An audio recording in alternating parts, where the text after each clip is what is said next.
नमस्कार। मैं रंजना पूजायानी, सहायक प्राध्यापक, शासकीय कला एवं वाणिज्य कन्या महाविद्यालय देवेंद्र नगर रायपुर। आज हम जिस विषय का चयन किया है हमने वह MA द्वितीय सेमेस्टर का विषय है, जिसके अंतर्गत आज हम चर्चा करेंगे असमानता, इनइक्वालिटी। असमानता किन बिंदुओं पर हम चर्चा करेंगे, आइए उस पर एक दृष्टि डाल लेते हैं। सबसे पहले हम इसकी भूमिका पर बात करेंगे, फिर इसकी अर्थ परिभाषा पर प्रकाश डाला जाएगा।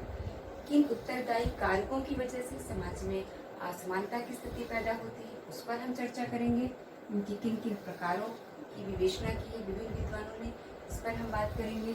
इसके कौन कौन से पक्ष हैं, किस प्रकार से असमानता का निराकरण किया जा सकता है, और अंततः इस पूरी विवेचना के उपरांत हम किस निष्कर्ष पर पहुंचते हैं। तो आइए सबसे पहले बात करते हैं भूमिका की।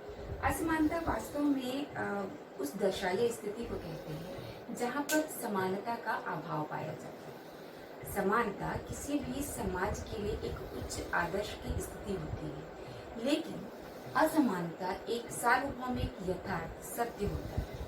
सार्वभौमिक यथार्थ सत्य से आशय यह है, आप किसी भी समाज की चर्चा करें या किसी भी समाज की अपनी स्मृति पटल पर लेकर आए, चाहे हम प्राचीन समाज की बात करें, चाहे हम वर्तमान सभ्य समाज की बात करें या भविष्य की किसी समाज की बात करें, हम ऐसे किसी भी समाज को नहीं देख सकते जिसमें किसी भी प्रकार का असमानता का कोई लक्षण नहीं पाया जाता, अर्थात वह समाज पूरी तरीके से समानता पर आधारित हो। चाहे उस समाज का स्वरूप लोकतांत्रिक हो, साम्यवादी हो या समाजवादी, कोई भी स्वरूप, लेकिन ऐसा कोई भी समाज हमें नहीं दिखता है जिसमें असमानता के कोई भी लक्षण प्राप्त ना हो, परिलक्षित ना हो। यह है असमानता। आइए आप देखिए, इसमें कुछ विभिन्न विचारकों ने अपने मत दिए हैं इस असमानता के सार्वभौमिकता पर। सबसे पहले हम बात करते हैं आंद्रे बेतेई का। आंद्रे बेतेई ने कहा है, आधुनिक जगत का सबसे महान विरोधाभास यही है कि हर स्थान पर मनुष्य अपने को सफलता के सिद्धांत का समर्थक बताता है, लेकिन हर स्थान पर यह अपने जीवन में भी और दूसरे के जीवन में भी असमानता की उपस्थिति का सामना करता है। अर्थात व्यक्ति समानता की कल्पना जरूर कर सकता है समाज में, लेकिन जब यथार्थता के पहलू पर वो आता है तो वह कहीं न कहीं किसी न किसी स्वरूप में समाज में असमानता को अवश्य देखता है। अब जैसे समाजवादी विचारकों का मत था कि निजी संपत्ति एक कारक होती है असमानता के लिए। यदि निजी संपत्ति की अवधारणा को समाप्त कर दिया जाए तो समाज में समानता लाई जा सकती है। जो लोकतंत्रात्मक समाज के पक्षधर हैं, उनका यह मानना है कि यदि आय और स्थिति, व्यक्ति की जो आय है, उसकी जो सामाजिक स्थिति, उसमें यदि समानता ले ली जाए या उसे समाप्त कर दिया जाए, उसका समान वितरण कर दिया जाए, तो समानता की स्थिति बन सकती है। लेकिन व्यवहार में यह संभव इसलिए नहीं दिखता क्योंकि ऐसे बहुत से साम्यवादी देश हैं जहां निजी संपत्ति की अवधारणा को समाप्त किया गया है, लेकिन उसके बावजूद उस समाज में, उन समाजों में पूरी तरीके से समानता देखी जाए, ऐसी संभावना नहीं दिखी और ऐसा दृश्य हमें समक्ष प्रस्तुत नहीं होता है। आइए अब एक और विचार की हमने चर्चा करी, जो है ओकन। उन्होंने कहा, पूर्ण समानता को यदि वह विद्यमान है मान्यता देना असंभव हो सकता है, परंतु असमानता को मान्यता देना आसान है। इनके कहने का तात्पर्य यह है कि हम केवल समानता की कल्पना करते, लेकिन यथार्थता में समानता को स्वीकार नहीं करते। उनका कहना है कि समानता ये व्यक्ति आडंबर करता है। वस्तुतः मनुष्य की चेतना में ही यह बात निहित है कि वह असमानता को बढ़ावा देता है और असमानता को स्वीकार करता है। इसी बात का समर्थन करते हुए जहरनदाफ ने कहा है कि समृद्ध समाजों में यह एक कठोर और उल्लेखनीय तथ्य है कि मनुष्य असमान स्थितियों में ही होते हैं और ऐसी संतानें हैं जो अपने माता पिता से लज्जित हैं। क्यों? क्योंकि वह समझते हैं कि विश्वविद्यालय की डिग्री ने उन्हें बेहतर बना दिया है। ऐसे लोग हैं जो टीवी रखे बिना अपने मकान पर एंटीना लगाते हैं। क्यों? ताकि पड़ोसियों को टीवी रखने की क्षमता से वह अवगत करा सके। निष्कर्ष क्या निकल रहा है इन सारे विद्वानों के कहने का, कि प्रत्येक व्यक्ति स्वयं को दूसरों से श्रेष्ठ करने की तुलना में प्रयासरत है या स्वयं को दूसरे से श्रेष्ठ समझने की तुलना में प्रयासरत है। इन्होंने जो दो उदाहरण प्रस्तुत किए कि ऐसे संतान जो अपने माता पिता से लज्जित है, ऐसी संतान जब वह विश्वविद्यालय की डिग्री हासिल कर लेती है तो उसमें ऐसे क्या भाव आते हैं कि वह अपने आप को श्रेष्ठतर मानता है अपने माता पिता से। यहाँ असमानता के भाव आ गए। यदि कोई व्यक्ति एंटीना लगा रहा है, टेलीविजन उसके घर में नहीं है, वह क्या दिखाने का प्रयास कर रहा है? वह कहीं न कहीं अपनी श्रेष्ठता को साबित करने का प्रयास कर रहा है। तो व्यक्ति की मानवीय चेतना की प्रवृत्ति में यह गुण मिल चुका है, यह असमानता का गुण। अब जब व्यक्ति की मानवीय चेतना में यह समाहित हो चुका है तो आप समाज से इस असमानता के भाव को कैसे दूर कर सकते हैं, क्योंकि यह समाज तो व्यक्तियों से ही निर्मित है। आइए इसके अर्थ, परिभाषा और कारकों पर हम यदि दृष्टि डालें तो बातें और अधिक स्पष्ट रूप से हमें समझ में आएंगी। यदि अब हम अर्थ पर ध्यान दें तो Collins Covid English language dictionary है और एक ऑक्सफोर्ड शब्दकोश, इन दोनों ने ही असमानता के अर्थ को इसी स्वरूप में परिभाषित किया है कि असमानता वह स्थिति या दशा है जहाँ पर समानता का अभाव पाया जाता है या जहाँ पर असमानता की स्थिति देखने को पाई जाती है। और कोई एक स्पष्ट रूप से सार्वभौमिक परिभाषा दे पाना असंभव है, क्योंकि कई विद्वानों का यह मानना है कि सामाजिक वर्ग या सामाजिक संस्तरण या जो सामाजिक संस्तरणात्मक विभाजन है वो सारे ही कहीं ना कहीं सामाजिक असमानता के ही एक रूप है। इसलिए इनको सार्वभौमिक तरीके से परिभाषित कर पाना बहुत मुश्किल है, क्योंकि इस असमानता ने इतना व्यापक अर्थ ले लिया है जिसके अंतर्गत बहुत सारी बातें शामिल होती हैं। जैसे इसमें हमने विद्वानों ने इस असमानता के अर्थ के अंतर्गत उन सारी बातों को शामिल किया है। जैसे मान लीजिए किसी भी प्रकार का कोई भी अंतर मात्रा के रूप में, संख्या के रूप में, व्यक्ति के बीच की भौतिक गुणों में विभिन्नता के रूप में, व्यक्तियों के बीच पाए जाने वाले शारीरिक और मानसिक विशेषताओं में जो विभेद पाया जाता है, जो असमानता पाई जाती है, उसके रूप में आप धन है, संपदा है, संपत्ति है, शिक्षा है, सामाजिक प्रतिष्ठा और स्थितियां हैं, और धर्म है, और ऐसी अन्य बहुत सारी अर्जित और व्यक्तिगत या प्रदत्त योग्यताएं हैं जो विभिन्न आधार प्रदान करती है कि कुछ व्यक्तियों को एक विशेष सुविधाएं, एक विशेष अधिकार, एक विशेष दायित्व प्रदान करती है, और कुछ वर्गों को उनसे कम या अधिक मात्रा में अधिकार प्राप्त होते, सुविधाएं प्राप्त होती है। निष्कर्ष यह निकल कर आता है कि जब दो समूहों के सदस्यों के बीच या दो समाजों के सदस्यों के बीच कुछ इस प्रकार से सुविधाओं का, पदों का, संपत्तियों का, स्थितियों का, प्रतिष्ठा का ऐसा असमान वितरण हो जहाँ पर किसी समाज को एक विशेष दर्जा प्राप्त हो, दूसरे समाज की तुलना में कुछ अधिक मात्रा में उसको लाभ प्राप्त हो, और दूसरे को पहले की तुलना में अपेक्षाकृत कम लाभ प्राप्त हो, इसको हम कहते हैं असमान स्थितियां। अब इस असमान स्थितियों को परिभाषित करने के लिए इन्होंने कुछ चीजों को यह शामिल किया है कि वस्तु, व्यक्ति, प्रक्रिया या अनुरूपता का अभाव, या व्यक्ति द्वारा किसी अन्य व्यक्ति के साथ जब किसी प्रकार का कोई असमान व्यवहार किया जाए, पक्षपातपूर्ण व्यवहार किया जाए, तो वह भी कहीं न कहीं असमानता की श्रेणी में आता है। अर्थात किसी भी तरीके से दो व्यक्तियों, दो वस्तुओं, दो समाज के सदस्यों के बीच में किसी भी प्रकार की विभिन्नता, असमान वितरण, असमान व्यवहार, ये सारी ही चीजें असमानता की श्रेणी में रखी जाएंगी। आइए अब हम बात करते हैं इनके कारकों की, कि ऐसे कौन से उत्तरदायी कारक हैं जो कि इस असमानता को समाज में जन्म देते हैं। मुख्यतः दो विद्वान हैं, जैसे सबसे पहले हम देखते हैं डेरेनडार्फ ने उत्तरदायी कारकों के रूप में दो का उल्लेख किया है। एक तो प्राकृतिक विभिन्नताएं और दूसरा कहा है प्रक्रियात्मक आवश्यकताएं। ये दो उत्तरदायी कारक है जिनकी वजह से असमानता समाज में अस्तित्व में आई है। वैसे कॉलबेक नामक एक विद्वान है, उनका कहना है युद्ध और विजय, धन का असमान वितरण और श्रम का विभाजन या फिर पूंजी की व्यवस्था, ये सारे कारक मिलकर कहीं न कहीं असमानता को जन्म देते हैं। वस्तुतः हम सारे विद्वानों के मतों को यदि एक मत कर लें और पूरे कारक पर चर्चा करें कि ऐसे कौन कौन से उत्तरदायी कारक हैं जिनकी वजह से असमानता अस्तित्व में आती है, तो हम इस निष्कर्ष पर पहुंचते हैं। हम कारक की बात कर रहे हैं, तो सबसे पहले हम देखते हैं प्राकृतिक विभिन्नता।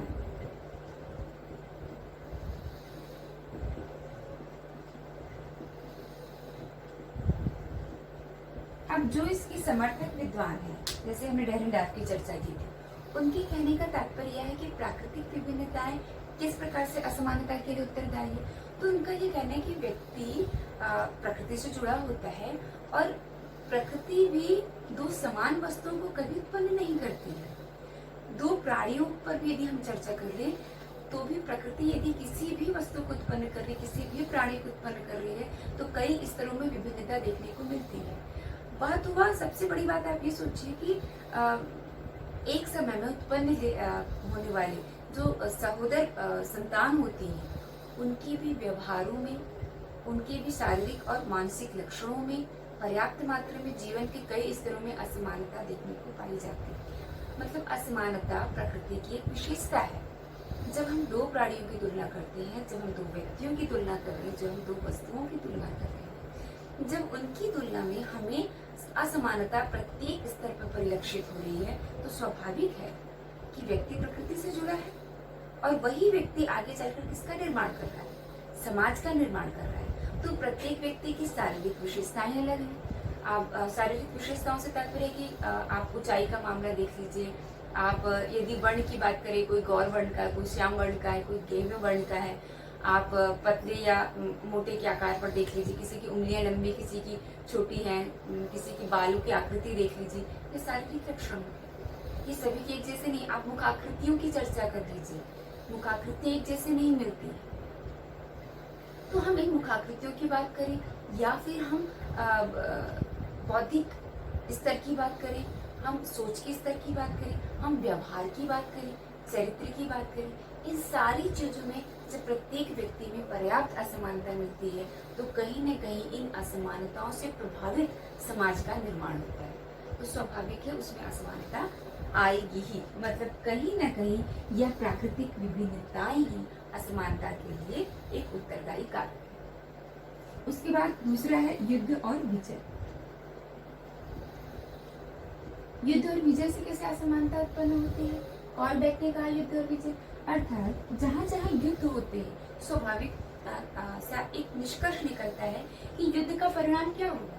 किसी न किसी एक पक्ष को विजय प्राप्त होगी और किसी न किसी एक पक्ष को पराजय प्राप्त होगी। स्वाभाविक है जो पक्ष विजयी होता है, जो समुदाय, जो समाज विजयी होता है, वह पराजित हुए समाज या समुदाय पर वर्चस्व हासिल करता है, अपने आप को उससे श्रेष्ठता साबित करता है और अपने सारे विचारों को उन पर थोपता है। तो यहाँ पर स्वाभाविक रूप से असमानता आ जाती है। जहाँ श्रेष्ठता की भाव आए, जहाँ हमने तुलना की उच्चता और निम्नता के आधार पर, वहाँ समाज में असमानता आना स्वाभाविक है। यह हो गया युद्ध और विजय। उसके उपरांत है श्रम का विभाजन। अच्छा, इस युद्ध और विजय का समर्थन करने वाले जो हमारे विचारक हैं, वो देख लेते हैं। ये हैं ब्लॉच, हॉब्स और फर्गुसन। इन्होंने उनका यही मान लिया था कि समाज में जो प्रारंभिक स्थिति होती थी, तो वो अपना वर्चस्व बढ़ाने के लिए हर जगह युद्ध होता था। युद्ध का परिणाम विजय या पराजय होगी, फिर युद्ध होता था, फिर युद्ध के परिणाम के अनुपात भी विजय पराजय होती थी और ऐसे ही ऐसे समाज में असमानता बढ़ते चली। उसके बाद हम बात की श्रम का विभाजन। इस श्रम के विभाजन को कारकों के रूप में मान्यता प्रदान की है मार्क्स ने, एंजल्स ने, स्मॉलर ने और दुर्खी ने।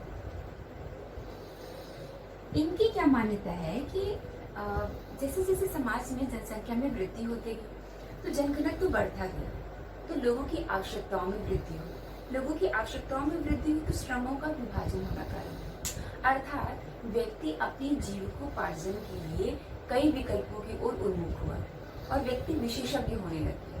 पहले देखिए आप कि आंख में दर्द है, नाक में दर्द है, सामान्य सर्दी खांसी, हम किसी भी डॉक्टर के पास चले जाते थे और एक सामान्य की भांति उससे हम बता देते थे पेट में दर्द हो रहा है, सिर में दर्द हो रहा है, वह उसका इलाज कर लेता था। लेकिन आज यदि आपके हृदय में किसी प्रकार की समस्या है तो आप हृदय के जो विशेषज्ञ डॉक्टर होंगे उनके पास जाएंगे। आंख में दर्द है तो आप जो आंख के विशेषज्ञ डॉक्टर होंगे आप उनके पास जाएंगे। ऐसा नहीं हो सकता है कि आप जो पेट का डॉक्टर होगा उसके पास आंख दिखाने चले जाएं। उन्होंने क्या की, विशेषज्ञता हासिल की। उन्होंने क्या किया, श्रम का यहाँ विभाजन हो गया। पहले इस पूरे शरीर को कोई एक ही डॉक्टर देख रहा था, अब क्या हो गया, आंख को कोई देख रहा है, कान को कोई देख रहा है, नाक को कोई और इलाज कर रहा है, पेट का कोई और इलाज कर रहा है, हृदय का कोई और इलाज कर रहा है। मतलब हमने क्या करना प्रारंभ कर दिया, श्रमों का विभाजन कर दिया। अब इस श्रम के विभाजन की वजह से मैंने जिस श्रम का चयन किया है, मैंने जीविकोपार्जन के लिए जिस विकल्प का चयन किया है, जरूरी नहीं कि उसकी प्रतिष्ठा समाज में सबकी एक समान हो। कहीं न कहीं किसी को समाज में उच्च दर्जा प्रदान किया गया है। एक स्थितियां ऐसी थी कि जो व्यक्ति धार्मिक प्रवृत्तियों पर आगे बढ़ता था, जैसे यज्ञ कराने का काम करता था, अध्ययन अध्यापन का कार्य कराता था, उससे समाज में एक विशेष प्रतिष्ठा का दर्जा प्रदान किया गया। अर्थात कहीं न कहीं इस श्रम के चयन में समाज में एक प्रतिष्ठा बनाई है कि यह जो काम है वो उच्च है। आप जिलाधीश के पद पर हो तो समाज में आपको उच्चता की दृष्टि से देखा जाएगा। आप मजदूर के रूप में यदि श्रम दे रहे हैं तो जिलाधीश के सापेक्ष कहीं न कहीं आपकी प्रतिष्ठा में असमानता देखने को पाई जाएगी। तो इन्होंने क्या बताया, इस श्रम के विभाजन की वजह से ही समाज में असमानता की स्थिति उत्पन्न हुई। इस स्मॉलर का एक कथन है, इन विचारक का एक कथन है। इन्होंने क्या कहा कि सामाजिक वर्गों की उत्पत्ति, अर्थात इनका ये कहना है कि ये असमानता, सामाजिक वर्गों की उत्पत्ति इस असमानता का प्राथमिक परिणाम है।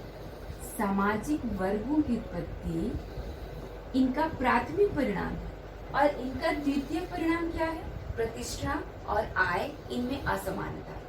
ठीक, तो मतलब जब श्रम का विभाजन होता है तो इस श्रम के विभाजन की वजह से असमानता आती है और यह असमानता का परिणाम वर्ग के रूप में सामने आता है और इन वर्गों के आधार पर फिर व्यक्ति की प्रतिष्ठा और आय में असमान वृद्धि होता है। ठीक, तो ये हो गया श्रम का विभाजन। उसके बाद है निजी संपत्ति। इसके समर्थक देखते हैं, निजी संपत्ति के समर्थक कौन कौन से विचारक हैं। इसमें आपके हैं मिलर, स्मिथ, मार्क्स, स्ट्रेन और एक है फर्ग्यूसन। इनकी यह मान्यता है कि, और ये सत्य भी है बड़ी मात्रा में, कि कहीं न कहीं असमानता का एक सबल पक्ष, प्रमुख पक्ष है यह निजी संपत्ति। जिस व्यक्ति के पास, हर व्यक्ति के मन में ये इच्छा होती है कि वह संपत्ति के आधार पर दूसरों से श्रेष्ठ हो, वह यह दिखाने का प्रयास करता है। जैसे इन्होंने अभी जयंत दास जी ने एक उदाहरण दिया था कि हम एंटीना लगा लेते हैं, किस वजह से, कि कहीं न कहीं हम ये दिखाने का प्रयास कर रहे हैं कि हमारी जीवन स्तर उच्च है बाकियों की तुलना में। तो यह कहीं न कहीं हमारे जीवन स्तर को प्रभावित करता है। यह निजी संपत्ति की अवधारणा हमारे विलासितापूर्ण जीवन के लिए उत्तरदायी होता है। यह हमें श्रेष्ठता का एक विशेष दर्जा प्रदान करता है। इसकी वजह से यदि संपत्ति का असमान वितरण होगा, यदि मेरे पास संपत्ति अधिक होगी तो मेरे पास सामग्री अधिक होगी, मेरे पास उपभोग के विकल्प अधिक होंगे, मेरे पास धीरे धीरे राजनीतिक सत्ता भी मेरे पास होगी, सामाजिक प्रतिष्ठा भी मेरी ऊपर होगी। तो यह एक बहुत बड़ा सबल पक्ष है समाज में असमानता को व्याप्त करने का। फिर चाहे हम मार्क्स के संदर्भ में देख लें, चाहे हम मिलर या स्मिथ के संदर्भ में देख लें, इनका यही मानना है कि इसी संपत्ति के आधार पर समाज में वर्गों का निर्माण होता है और ये वर्ग एक समान संपत्ति वाले लोगों का समूह होता है, जिसमें से एक वर्ग ऐसा होता है जो कि बहुत ज्यादा साधन संपन्न होता है और एक वर्ग ऐसा होता है जो कि इन साधनों से पूरी तरीके से वंचित होता है। फिर यह शोषण की प्रक्रिया प्रारंभ होती है और यह असमानता की खाई निरंतर बढ़ती ही जाती है। तो ये हो गया आपका निजी संपत्ति। यही वजह है कि जो साम्यवादी देश है उन्होंने निजी संपत्ति की अवधारणा को समाप्त करने का प्रयास किया और यह बताया कि यदि यह निजी संपत्ति समाज से पूरी तरीके से समाप्त कर दी जाए, अर्थात संपत्ति पर सार्वजनिक अधिकार कर दिया जाए, सरकार का अधिकार कर दिया जाए, तो वहां पर समाज में समानता लाई जा सकती है। लेकिन जो ऐसे साम्यवादी देश हैं जहाँ पर निजी संपत्ति की अवधारणा को समाप्त भी किया गया है, वहां पर भी असमानता के पर्याप्त लक्षण देखने को मिलते हैं, जिस बात को साबित करते हैं, जिस बात को प्रमाणित करते हैं कि निजी संपत्ति के एकमात्र कारक नहीं है समाज में असमानता करना। ठीक, चलिए अब देखते हैं अगला कारक क्या है। अगला कारक प्रक्रियात्मक आवश्यकता।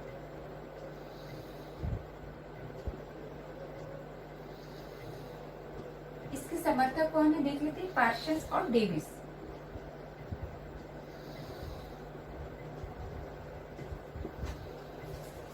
पार्शेज और डेविस ने किन आधारों पर प्रक्रियात्मक, पहले हम समझे कि प्रक्रियात्मक आवश्यकता से तात्पर्य क्या है। प्रक्रियात्मक आवश्यकता से तात्पर्य यह है कि हम यह बताने का प्रयास कर रहे हैं कि इसकी समाज में कहीं ना कहीं ऐसी आवश्यकता है कि इनका जो कार्यात्मक पहलू है वो समाज की आवश्यकताओं पर टिका हुआ है।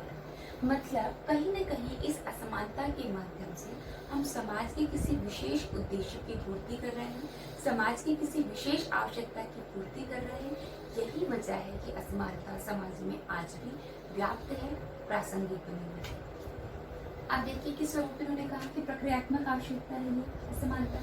इनका यह कहना है, पार्शेज और डेविस का, ये समाज की आवश्यकता है। जैसे उनका यह कहना है कि देखिए असमानता एक प्रकार का पुरस्कार है। अब मान लीजिए मुझे किसी बड़े पद पर पहुंचना है, तो यदि मुझे कोई पुरस्कार प्रदान किया जाएगा, जैसे आप प्रतियोगी परीक्षा में आपको शामिल होना है, उस प्रतियोगी परीक्षा में चयनित होने के लिए हम क्या करते हैं, हम अपने ज्ञान का विकास करते हैं, हम अपनी सर्वोच्च क्षमता लगा देते हैं, हम अपनी योग्यता का विकास करते हैं, हम अधिकतम अर्जित योग्यता को बढ़ाने का प्रयास करते हैं। क्यों कर रहे हैं? क्योंकि प्रतियोगिता है। क्यों करें? क्योंकि उस पद पर मुझे आसीन होना है। क्यों? क्योंकि उस पद पर मुझे कुछ पुरस्कार दिए जा रहे हैं समाज के द्वारा, क्योंकि वो महत्वपूर्ण पद है। कैसे पुरस्कार दे रहे हैं? वेतन के माध्यम से, शक्तियों के माध्यम से, सत्ता के माध्यम से। देश के प्रधानमंत्री की यदि हम बात करें तो उनका वेतनमान भी अलग है, उनकी सुरक्षा अलग है, उनकी शक्तियां अलग है, उनका सत्ता अलग है। जिलाधीश की यदि हम बात करें तो मजदूरों की तुलना में उनको एक विशेष अधिकार प्राप्त है। ये सारे विशेषाधिकार चाहे वेतन के माध्यम से एक पुरस्कार के रूप में होते हैं, जो व्यक्ति को प्रेरित करते हैं उस पद पर आसीन करने के लिए। अब बताइए, यदि यह पुरस्कार ना हो, इस पुरस्कार की व्यवस्था ना की जाए और सभी लोगों को समान रूप से समान अधिकार प्रदान किए जाए, तो मैं क्यों अपनी योग्यता का विकास करूँ? यदि आपने पढ़ाई की, आपने 90% अंक अर्जित किए और एक व्यक्ति जो कि वर्ष भर नहीं आता है महाविद्यालय और वह 10% ही अंक अर्जित किया, आप कोई प्रतियोगी परीक्षा में बैठे, आपने 300 में 295 अंक अर्जित किए और वह व्यक्ति केवल मात्र 10 अंक अर्जित किया, और यदि आप दोनों का ही चयन जिलाधीश के रूप में कर दिया जाए तो क्या स्थिति है? आप क्यों अपनी योग्यता का विकास करेंगे? और यदि समान वेतन पर आप लोगों को रख दिया जाए तो आप क्यों कार्य करना चाहेंगे? यदि मैं 8 घंटा अपनी सेवाएं दे रही हूँ और मेरे साथ का सहकर्मी केवल 2 घंटे सेवाएं दे रहा है और हम दोनों को समान वेतन प्रदान किया जा रहा है, समाज में समान प्रतिष्ठा प्रदान की जाती है, सुविधाएं विशेषाधिकार समान दिए जा रहे हैं, तो मैं क्यों 8 घंटे कार्य करूँ? अर्थात कहीं ना कहीं उच्च पदों पर एक विशेष जिम्मेदारी का काम होता है। जैसे हम देश के प्रधानमंत्री की बात करते हैं, यदि व्यक्ति को प्रधानमंत्री के पद पर रहते हुए 24 घंटे में 18 घंटे काम करना पड़ रहा है, एक महत्वपूर्ण पद है, एक जिम्मेदारी का पद है, तो उस पदों पर योग्य से योग्यतम व्यक्ति यदि पहुंचे तो समाज का अधिक विकास हो पाएगा। यदि जिलाधीश के पद पर योग्यतम और कुशल नेतृत्वकर्ता पहुंचे तो समाज का विकास हो पाएगा। इस कुशलतम और योग्यतम व्यक्तियों को आकर्षित करने के लिए वहाँ पुरस्कार की व्यवस्था की जाती है, और जब पुरस्कार की व्यवस्था की जाती है, कुछ विशेषाधिकार प्रदान किए जाते हैं, तो स्वाभाविक रूप से वहाँ समानता आ जाएगी, स्वाभाविक रूप से समाज में समानता की स्थिति अलग हो जाएगी। क्योंकि भाई आपको यदि मैंने विशेषाधिकार नहीं दिए जिलाधीश के रूप में, तो आप उसे कार्य कैसे करवा पाएंगे? मैं क्यों करूंगी? मैं क्यों आपकी बात को मानूंगी? मेरे व्यवहारों पर नियंत्रण करने के लिए उनको शक्ति देनी पड़ेगी, उन्हें एक विशेष अधिकार देना पड़ेगा, और इसी के माध्यम से समाज में असमानता हो जाती है। मतलब समाज की ये आवश्यकता है कि यदि समाज का विकास करना है तो समाज के शीर्ष पदों पे, समाज के महत्वपूर्ण पदों पे महत्वपूर्ण व्यक्तियों का विराजमान होना पड़ेगा, और इन महत्वपूर्ण व्यक्तियों के लिए कुछ विशेष अधिकार, कुछ विशेष सुविधाएं प्रदान करनी होंगी। इसकी वजह से समाज में असमानता व्याप्त होनी स्वाभाविक है। ठीक, तो यह हो गया प्रक्रियात्मक आवश्यकता। उसके बाद हम देखते हैं एक है मानव अभिमति और शक्ति। इसको दिया है डेरेन जाफ ने। अब आइए इसको समझने का प्रयास करें कि यह मानव अभिमति और शक्ति क्या है। मानव अभिमति से तात्पर्य है कि देखिए प्रत्येक समाज में अपना कुछ आदर्श, नियम, मानक, मापदंड होते हैं व्यवहार के। हर समाज का अलग होता है। आप पश्चिमी समाज की बात करें, वहाँ के मानक मापदंड अलग होंगे, हम यदि एशियाई समाज की बात करें, भारतीय समाज की बात करें, तो यहाँ के मूल्य मापदंड मानक अलग है। तो यह जो मानक मापदंड होते हैं, जो कहीं न कहीं व्यक्ति के व्यवहार को नियंत्रित और निर्देशित करते हैं, इन्हीं के आधारों पर व्यक्ति के व्यवहार को उचित या अनुचित ठहराया जाता है, जो कि समाज की व्यवस्था को बनाए रखने के लिए नितांत आवश्यक है। तो इन मानकों के को व्यवहार में लाने के लिए, इन मानकों की रक्षा के लिए शक्ति प्रदान की जाती है। क्यों? यदि शक्ति नहीं प्रदान की गई समाज के कुछ वर्गों को, तो मैं इन मानकों के अनुसार कार्य करूं या ना करूं, क्या फर्क पड़ता है? यदि मुझे शक्ति के द्वारा मेरे व्यवहार पर नियंत्रण रखा जाए कि आपने इन मानकों का पालन नहीं किया तो आपको दंड दिया जाए। अब एक छोटा सा उदाहरण आप ये ले सकते हैं, जैसे अभी हमने शक्ति प्रदान की है, जिलाधीश महोदय को ये शक्ति दे दी है कि भाई सबको मास्क लगा के जाना है, एक सामाजिक दूरी का पालन करना है, और जो बिना मास्क के जाएगा उसे किसी प्रकार का अर्थदंड दिया जाएगा या किसी प्रकार का दंड दिया जाएगा। ये हमने क्या की है? उन्हें शक्ति प्रदान की है, और इस शक्ति को अभिमति दिया है किसने? समाज ने। भाई जिलाधीश महोदय मुझ पर अर्थदंड लगा सकते हैं यदि मैंने मास्क नहीं लगाया, जो पुलिस है वो मुझ पर अर्थदंड लगा सकती है क्योंकि मैंने मास्क, लेकिन वो लगा सकती है ये शक्ति की अभिमति किसने प्रदान की? समाज ने प्रदान की। तो डेरेनडार्फ का कहना है कि समाज में, सभी समाज में मानक मूल्य मापदंड होते हैं, इनके पालन के लिए कुछ वर्गों को विशेष रूप से शक्तियां प्रदान की जाती हैं ताकि हमारे व्यवहार का नियंत्रण किया जा सके, इन मानकों की रक्षा की जा सके, और इन शक्तियों को अभिमति प्रदान करता है समाज। अर्थात कहीं न कहीं समाज ही इस असमानता का जनक होता है। चलिए एक और अंतिम कारक देख लेते हैं, वह है मूल्यांकन और संगठन। मूल्यांकन और संगठन, ये किसने दिया? आंद्रे बेटाई। क्या बोला आंद्रे बेटाई? उन्होंने कहा मूल्यांकन के आधार पर समाज में असमानता आती है, और ये कहा कि संगठन के आधार पर असमानता आती है। तो सबसे पहले मूल्यांकन से तात्पर्य देखते हैं कि समाज में मूल्यांकन किन आधारों पर होता है। देखिए, हर व्यक्ति के कुछ अपने गुण और कर्म होते हैं। अभी मैंने यहाँ पर बात की थी मानक के रूप में व्यक्ति के गुणों और कर्मों के आधार पर उनका मूल्यांकन किया जाता है समाज द्वारा, कि वास्तव में जो व्यक्ति है उसकी प्रतिष्ठा का स्तर क्या होगा, उसके सम्मान का स्तर क्या होगा। ऐसे बहुत से लोग होते हैं जो वरिष्ठ जन होते हैं, उनको प्रतिष्ठा और सम्मान की दृष्टि से देखते हैं। क्यों देखते हैं? उनके गुणों की वजह से, उनके कर्मों की वजह से। मतलब कहीं ना कहीं ये गुण और कर्म व्यक्ति का समाज द्वारा मूल्यांकन होता है, और उस मूल्यांकन के आधार पर हम किसी व्यक्ति को प्रतिष्ठा की मात्रा, सम्मान की मात्रा ऊपर होती है या कम होती है। किसी को हम विशेष प्रतिष्ठा देते हैं, बहुत ज्यादा सम्मान की दृष्टि से देखते हैं, समाज में उनकी विशेष स्थिति होती है, और कुछ को उनके मूल्यांकन के आधार पर हम निर्णय ले रहे हैं कि इनको हम ज्यादा सम्मान देंगे और इनको हम समाज में कम सम्मान देंगे। तो यह मूल्यांकन क्या हुआ? मेरे असमानता का उत्तरदायी कारक हुआ। क्यों? क्योंकि मैंने इसी मूल्यांकन के आधार पर कुछ लोगों को विशेष दर्जा दिया है और कुछ लोगों को सम्मान की दृष्टि से कम दर्जा दिया है। तो यह हो गया असमानता का एक कारण। अब हम संगठन की बात करते हैं। संगठन से तात्पर्य क्या है? संगठन में अधिकारों और कर्तव्यों की व्याख्या की जाती है, अधिकारों और कर्तव्यों को परिभाषित किया जाता है। जहाँ कहीं भी संगठन, आप महाविद्यालय के संगठन की बात कर लें, आप अन्य किसी भी समिति के संगठन की बात कर लें, जहाँ पर भी आप संगठन देखेंगे वहाँ निसंदेह इस संगठन के अंतर्गत शामिल सभी व्यक्तियों में अधिकारों और कर्तव्यों की विवेचना देखेंगे। अब इन अधिकारों और कर्तव्यों के आधार पर यदि मुझे ये कर्तव्य दिए गए हैं कि मुझे यह कार्य करना है, यदि मुझे यह कर्तव्य दिया गया है कि मुझे नेतृत्वकर्ता का कार्य करना है, या मुझे नीतियों को निर्माण का कार्य करना है, मुझे नीतियों के क्रियान्वयन का कार्य करना है, अर्थात जो भी कार्य दायित्व निर्धारित किए गए हैं उसके आधार पर मुझे कुछ शक्ति प्रदान की जाएगी, मुझे कुछ सत्ता प्रदान की जाएगी, ताकि उन अधिकारों का मैं प्रयोग कर सकूं, ताकि उन कर्तव्यों का मैं निर्बाध रूप से पालन कर सकूं। और जब मुझे वह शक्ति और सत्ता प्रदान की जाएगी, मतलब वह ऐसी शक्ति और सत्ता होगी जो दूसरों को प्राप्त नहीं है, तभी तो मैं उनसे वह कार्य करवा पाने में सक्षम हो पाऊंगी।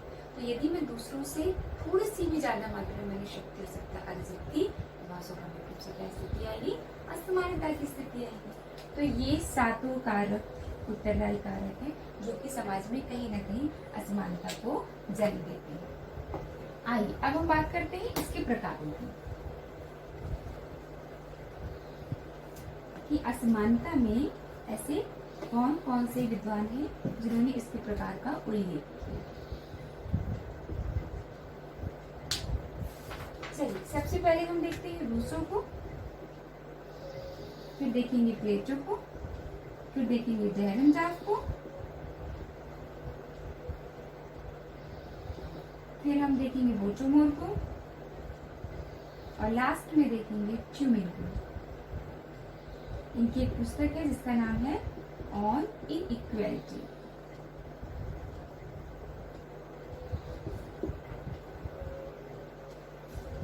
सॉरी,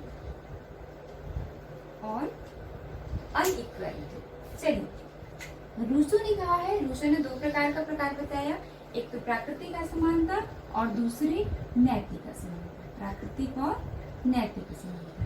प्लेटो ने भी दो बताया है, प्राकृतिक और सामाजिक असमानता। जेरेनजाफ ने दो बताया है, मानवीय और सामाजिक असमानता। बोचोमोर ने चार बताया है, जाति, वर्ग, दास्ता और जागीरदार।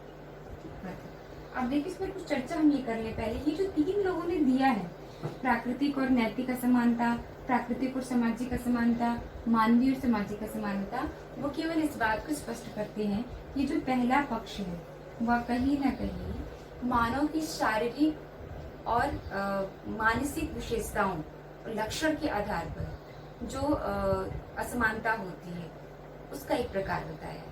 अर्थात आप इसके स्वरूप में भी समझ सकते हैं, ऐसी विशेषताएं या ऐसे विभेद, ऐसे विविधताएं जिसके लिए व्यक्ति प्रयास नहीं करता है, जो कि प्रदत्त है, उसको आनुवांशिक रूप से प्राप्त हो गई है, उसको उसके लिए प्रयास नहीं करना पड़ा। जैसे हम जन्म से ही क्षमा कीजिएगा, हम जन्म से ही लंबे हमको शारीरिक जो वर्ण मिला है, हम गौर वर्ण के हैं, हम श्याम वर्ण के हैं, या हम पतले हैं, हम मोटे हैं, लंबे हैं, ऊंचे हैं, ये शारीरिक विशेषताएं। बालों की प्रकृति की बात करें, घने हैं, पतले हैं, घुंघरालू हैं, जैसा भी, तो ये क्या है, प्राकृतिक है, ये मानवीय है, मतलब उसके लिए हमें प्रयास नहीं करना पड़ा, हमें वह प्राप्त हो गया। तो इस प्रकार की जो असमानता होती है उसको उन्होंने कहा है, इस कोटि में रखा है। लेकिन नैतिक असमानता, सामाजिक असमानता से अभिप्राय क्या है, जिसके लिए व्यक्ति को मेहनत करनी पड़ती है, जिसको आप अर्जित विभिन्नता कह सकते हैं। जैसे इसमें बौद्धिक विशेषताएं भी शामिल हो जाएंगी। लेकिन जैसे आप धन का संचय कर रहे हैं, आप शिक्षा का अर्जन कर रहे हैं, आप किसी विशेष पद पर आप पहुंच रहे हैं, आप प्रशिक्षण प्राप्त कर रहे हैं, आप ज्ञान का विकास कर रहे हैं, आप ईमानदारी कर रहे हैं, आप अपने गुणों और कर्मों का विकास कर रहे हैं, आप समाज के निर्धारित मूल्य, मापदंडों, आदर्शों को अपने जीवन में आत्मसात कर रहे हैं, आप अपने व्यक्तित्व का विकास कर रहे हैं, आप अपने चारित्रिक सुदृढ़ीकरण की ओर आगे बढ़ रहे हैं। ये सारी चीजें क्या करना पड़ रहा है, आपको जन्म से मिली क्या? नहीं, आपको इसे प्राप्त करने के लिए प्रयास करना पड़ रहा है, आपको अपनी अर्जित मेहनत का विकास करना पड़ रहा है। तो चूंकि यहाँ पर हमको क्या करना पड़ रहा है, अपनी पूरी क्षमता का विकास करना पड़ रहा है, तो ये दूसरे पक्ष में इन्होंने, चाहे आप उसको नैतिक असमानता कह लें या फिर सामाजिक असमानता कह लें, उसमें यही तात्पर्य है, चाहे धन, संपत्ति, प्रतिष्ठा, शिक्षा, ये सारी चीजें जो व्यक्ति को अर्जित करनी पड़ती है इसके अंतर्गत शामिल है। इसके बाद बोटोमोर का देख लेते हैं। बोटोमोर ने जाति, वर्ग, दास्ता और जागीरदार, इन आधारों पर समझाने का प्रयास किया है कि समाज में इन आधारों पर असमानता का प्रकार देखा गया। जाति के आधार पर आप देख रहे हैं, कुछ को उच्चता के जन्म के साथ ही उनको उच्चता का पद दे दिया गया है, और कुछ को जन्म के आधार पर निम्नता का ही पद दिया जा रहा है। जाति को हमने 4 भागों में विभाजित किया हुआ, उसके आधार पर समाज में संस्करण पाया जाता है कि ये जातियां उच्च होंगी, ये जातियां निम्न होंगी। वर्ग के आधार पर वर्ग जो हमने कहा, एक समान परिस्थिति के लोगों का समूह वर्ग की श्रेणी में कहलाता है। इसका मुख्य आधार संपत्ति होता है, इस पर हम चर्चा पूर्व में कर चुके हैं। यदि संपत्ति अधिक है तो स्वाभाविक सी बात है, ये हमारी असमानता का एक सबल लक्षण है। फिर दासता की बात करें कि जहाँ पर व्यक्ति दास होते थे, कुछ व्यक्ति उन पर वर्चस्व हासिल करते थे, वो अपने आप को श्रेष्ठतर साबित करते थे, स्वाभाविक है वहाँ भी असमानता बन जाती है। क्यों? क्योंकि एक स्वामी हो जाता है, एक दास हो जाता है। जागीरदार प्रथा में भी क्या होता है, एक जमींदार होता है, जिसकी आर्थिक स्थिति बहुत अच्छी होती है, बहुत बड़ा भूस्वामी होता है, उसकी राजनीतिक पकड़ भी बहुत अच्छी होती है, समाज में भी उसकी प्रतिष्ठा मान प्रतिष्ठा अधिक होती है। और इनमें जो काम करने वाली मजदूर रहते हैं, कृषक होते हैं, उनको बहुत ही कम पारिश्रमिक प्रदान किया जाता है। तो यह असमान वितरण, सुविधाओं का समान वितरण, सत्ता का समान वितरण, संपत्ति का समान वितरण, तो यहाँ पर भी कहीं ना कहीं असमानता देखने को मिलती है। च्यूमिन, जिनकी पुस्तक थी ऑन अनइक्विटी, इसमें उन्होंने 5 प्रकारों का उल्लेख किया है। पहला है भूमिका के माध्यम से असमानता, भूमिका के आंतरिक तत्वों के माध्यम से असमानता, सामाजिक मूल्यों और आदर्शों के अनुमान के संदर्भ में असमानता, कार्यात्मक योगदान के आधार पर असमानता, संपत्ति, शक्ति, सम्मान की असमानता, अर्थात इन आधारों पर समाज में असमानता व्याप्त होती है। चलिए अब हम इनके पक्ष की ओर एक बार देख लेते हैं कि असमानता के कौन कौन से पक्ष हैं। मुख्यतः 3 पक्षों की हम चर्चा करेंगे। पहला है आपका आर्थिक, दूसरा है सामाजिक और तीसरा है राजनीतिक। ठीक है, ये आर्थिक की जो हम बात कर रहे हैं इसमें वर्ग शामिल होता है, सामाजिक में स्थिति मुख्य होती है और राजनीतिक में शक्ति।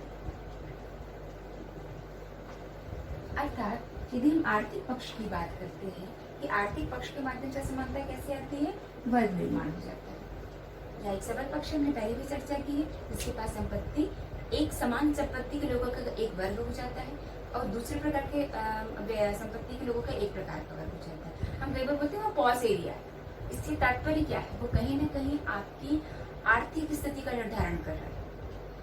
अर्थात वहाँ की जो रहन सहन की प्रवृत्ति होगी, वहाँ का जो जीवन स्तर होगा, वहाँ की जो विचारधारा होगी, उनका जो व्यक्तित्व होगा, जो वातावरण होगा, वो किससे प्रभावित होगा? मुख्यतः इन बातों से प्रभावित होगा। तो आर्थिक पक्ष की यदि बात करें तो आर्थिक पक्ष में वर्ग और संपत्ति इनका मुख्य पक्ष होता है। यदि सामाजिक पक्ष की दृष्टि से हम देखें असमानता, तो उसमें स्थिति उत्तरदायी होती है। सामाजिक स्थिति, अब सामाजिक स्थिति से तात्पर्य क्या है कि सामाजिक स्थिति से तात्पर्य है कि व्यक्ति को समाज में कैसी प्रतिष्ठा प्राप्त है। अब इस प्रतिष्ठा का मापदंड अलग अलग हो सकता है।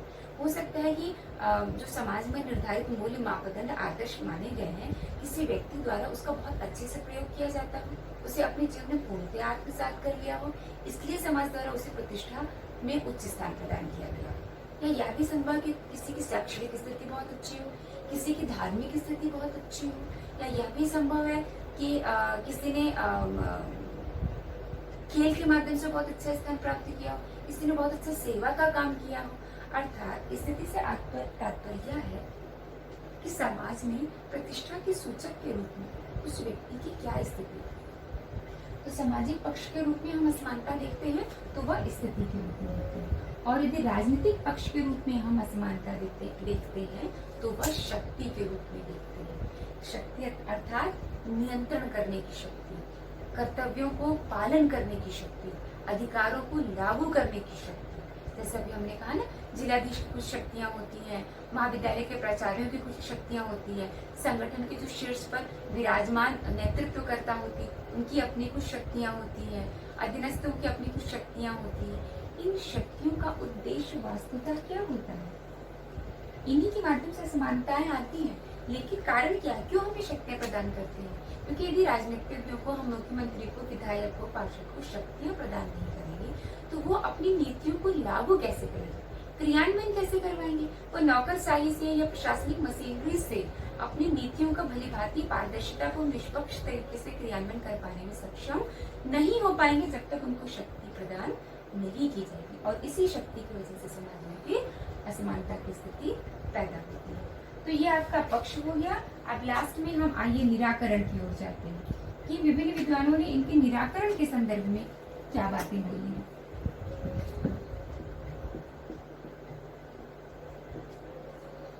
मार्क्सवादी क्या कहते हैं, जहरनजाफ क्या कहते हैं, और लास्ट में देखेंगे लिंचन, पार्सन्स, डेविस, सुम्पीटर, इनका क्या कहना? ऐसे बहुत से विद्वान हैं जिन्होंने ये प्रयास किया, जिन्होंने ये कल्पना की। ऐसे बहुत से समाजशास्त्री रहे हैं, बहुत से समाज सुधारक रहे हैं जो ये चाहते हैं कि समाज में पूर्णतः समानता आ जाए, असमानता पूर्णतः समाप्त कर ली जाए।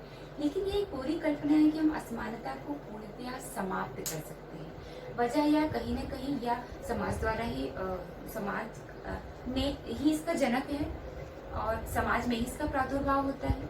समाज में कहीं न कहीं एक प्रक्रियात्मक आवश्यकता के रूप में असमानता को हम कम जरूर कर सकते हैं, लेकिन पूरी तरीके से समाप्त कर पाए ऐसा मुश्किल दिखता है। लेकिन मार्क्सवादी का कहना है कि यदि हम निजी संपत्ति की अवधारणा को पूर्णतः समाप्त कर दें तो समाज में पूर्णतः समानता लाई जा सकती है।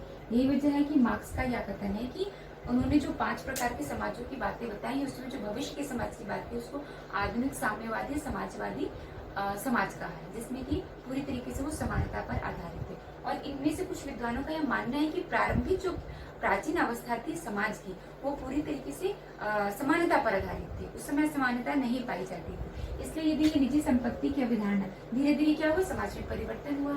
समाज में परिवर्तन हुआ तो इस परिवर्तन की वजह से परिस्थितियां बदली, इस परिस्थितियों से आवश्यकताएं बदली और इन आवश्यकताओं ने असमानता को जन्म दिया। तो इनका यह मानना है कि यदि पुनः परिस्थितियां बदलेंगी, पुनः उसमें परिवर्तन होगा तो निसंदेह उस बदली हुई परिस्थिति के अनुसार यह संभावना है कि समाज में पुनः समानता को पूरी तरीके से लाया जा सकता है।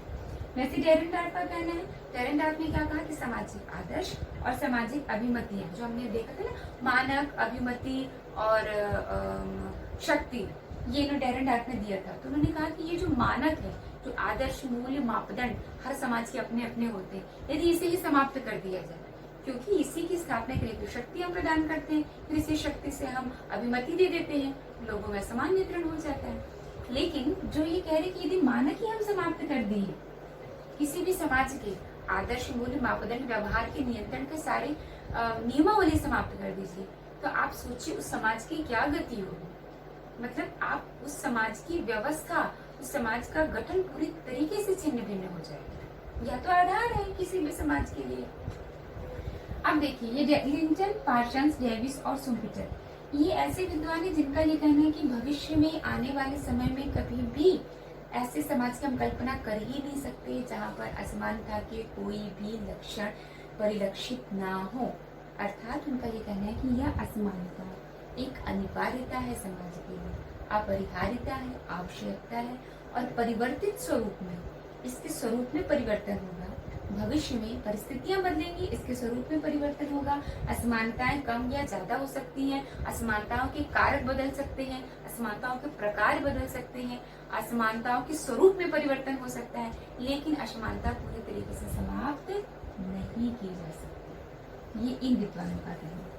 और अब हम किस निष्कर्ष पर पहुंचते हैं? अभी तक हमने जो चर्चा की उससे यही निष्कर्ष निकल कर आता है कि यह जो समानता की बात हम कर रहे हैं, पुनः जिस बात को हम लेकर भूमिका में आपके सामने आए थे, अंत तक निष्कर्ष में हम यही पहुंचते हैं कि समानता एक प्रकार की कल्पना है, एक प्रकार का उच्च आदर्श है और हमें इस आदर्श को इसलिए रखते हैं हम, ताकि यह हमारे मार्गदर्शन करे, समाज का एक दिशा निर्धारित करे कि समाज को किस दिशा में परिवर्तन करना है।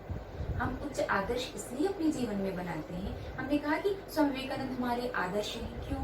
ताकि मुझे मेरे जीवन में एक दिशा मिल सके कि मुझे किस प्रकार से अपने जीवन में किस दिशा में परिवर्तन लाना है, क्योंकि परिवर्तन तो शाश्वत नियम है। वैसे ही परिवर्तन हो रहा है, लेकिन परिवर्तन किस दिशा में करना है? समानता की ओर। यह एक दिशा मुझे मिल गई, एक उच्च आदर्श है। लेकिन यह भी सत्य है कि असमानता को पूर्ण रूप में हम समाज से नहीं कर सकते हैं। हाँ, असमानता को कम जरूर कर सकते हैं।